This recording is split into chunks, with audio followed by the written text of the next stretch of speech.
Welcome to another episode of Seen and Her podcast with my co-host Bella. Welcome. Hi. Thank you. We Glad to have be here. we have beef with the media. We've had beef with the media. So, the media in a nutshell. We're starting off here. David Zaslav, the CEO of CNN's parent company, at the Allen and Company Media Conference in Sun Valley, Idaho on Tuesday. This is what he said. Asked about the upcoming presidential election, Zaslav said it mattered less to him which party wins as long as the next president was friendly to business. We just need an opportunity for deregulation so companies can consolidate and do what we need to be even better, he said. Okay, to be even better than what?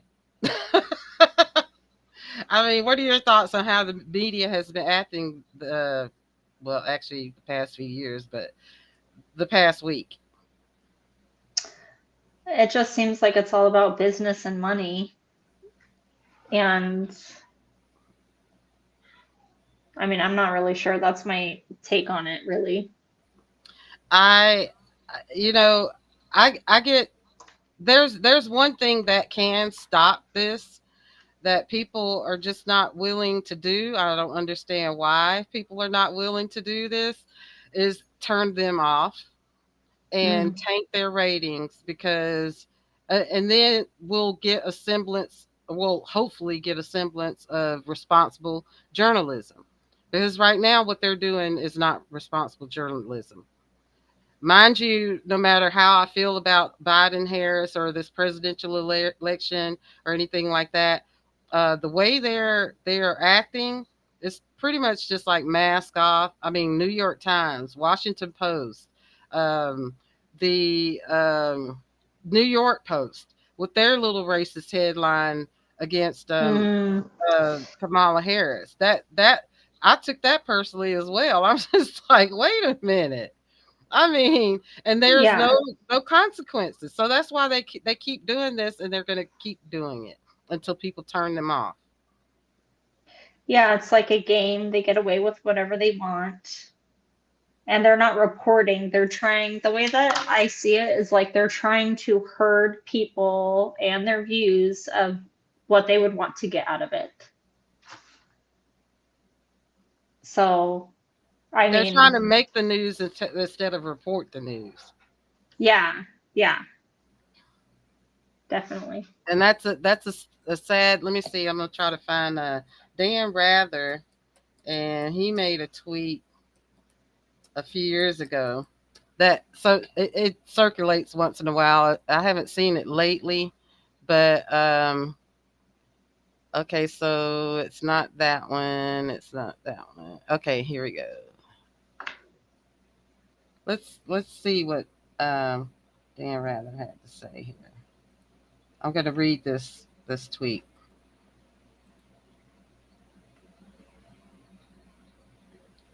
If I may, there's something I need to get off my chest. As democracy remains under siege, it has been frustrating to watch how the press covers politics these days. I am reminded by lessons that came to me during the Nixon years as a CBS News correspondent, which I'll add here. Number one, enough with the both sidesism.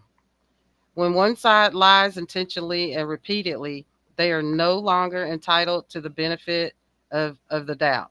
They should be held to account right away. Do not simply repeat the narrative they spew. Number two, prioritize live fact checking. I agree. Hmm. Rigorous and robust fact checking is the best defense against misinformation, intentional lies, and deflection. If Trump says the sky is green, the story isn't that the sky is now green.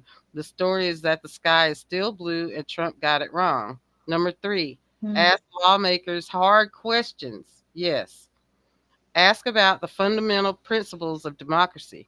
Push them to go on the record that Biden won the 2020 election. Ask if they support the Supreme Court's decision to overturn Roe v. Wade. This writing is not to offer any claim of knowing it all. Your correspondent has made his share of mistakes. But after more than 7 decades, I believe I have picked up a few useful guideposts. Good journalism is always worth it. Our democracy depends on it. For the rest of my list, please see my latest post of my independent newsletter. The link is in my Twitter bio. So, Dan Rather, I mean, like he said, he's not perfect, but it's a clown show. Our media is a disgraceful clown show. It has been since 2015.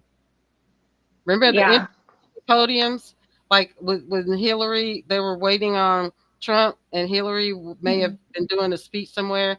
They had their cameras on the empty podium. Oh, right. Right, right.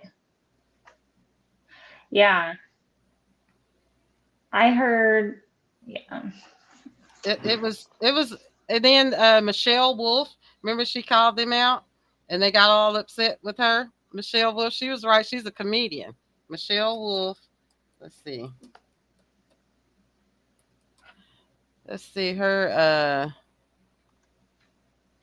take on. Here it is, right here. I had to show this too because she was absolutely right. She spoke at the correspondence dinner, and this Oh, is okay. That's kind of who I was thinking in my head, but I'm not good with names.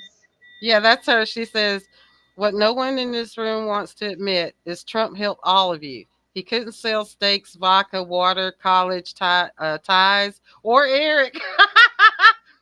But he has helped you sell your papers, books, and TV. You created this monster, and now you're profiting off of him, Michelle Wolf, and to our detriment. Mm.